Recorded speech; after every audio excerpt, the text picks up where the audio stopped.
So Gwen, the question that we've been asking a lot of the panelists that we've had about this connection, compassion, and commitment, it's about service, or how to be of service.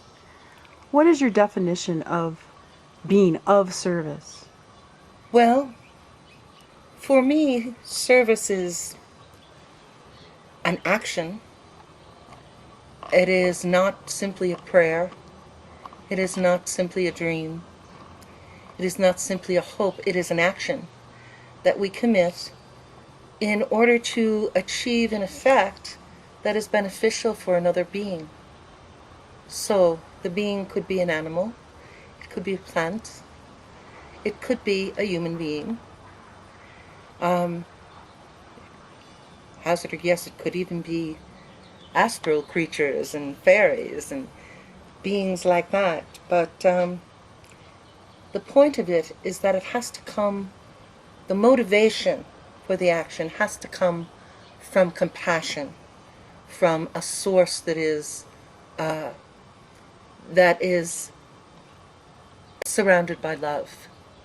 And so I think frequently the actions that we commit that are actions of service, frequently it seems these days, they are both spontaneous and planned.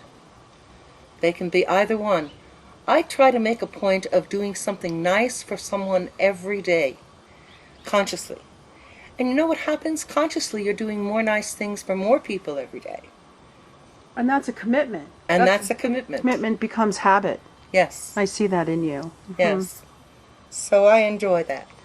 Tell me more about, we just discussed this with some of the other ladies. It came up as a topic and we want to talk about it more, but can you tell me what your feeling is, the difference between a passion, and compassion?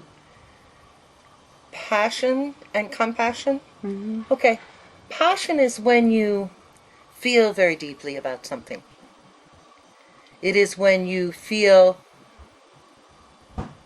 something, it may not be a good passion. You may feel very deep anger. You may feel very deep hatred, which is possibly the worst motivation in the world to do anything. But hopefully, most of us err on the side of good and have feelings of love, feelings of nurture, feelings of taking care of things and beings, and finally feelings of compassion, where we not only wish to take care of, but to take care of in the best possible way some particular thing that needs to be done for a group of people, a group of animals, a group of plants, for the earth itself. So what happens to self in all of that? I think what happens is the self takes a back seat in the sense it gets itself out of the way. And then I think what happens is the rewards that are gained from truly helping someone are so remarkable that we feel invigorated and enlivened by the action that has helped someone else. What do you do, Gwen, to place that self, that ego, that part of us?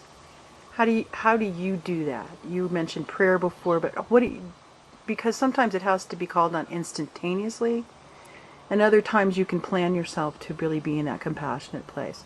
But what is your action in order to really be in that compassionate place? Well, I pray every day for compassion. I pray to the Holy Mother that she may guide me always, and that and I have a thing that I say in this prayer which says, "Forgive us."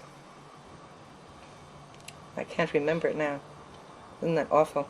That's because you got me on camera and I'm feeling kind of on the Yeah. spot.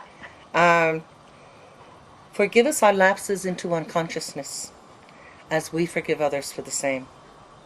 Okay? So I guess what happens is compassion has to be conscious. I believe it has to be conscious. I don't think you can have unconscious compassion. Someone may have created such habits of compassion, habitual actions of compassion, that it may seem effortless, but I don't believe it's ever effortless.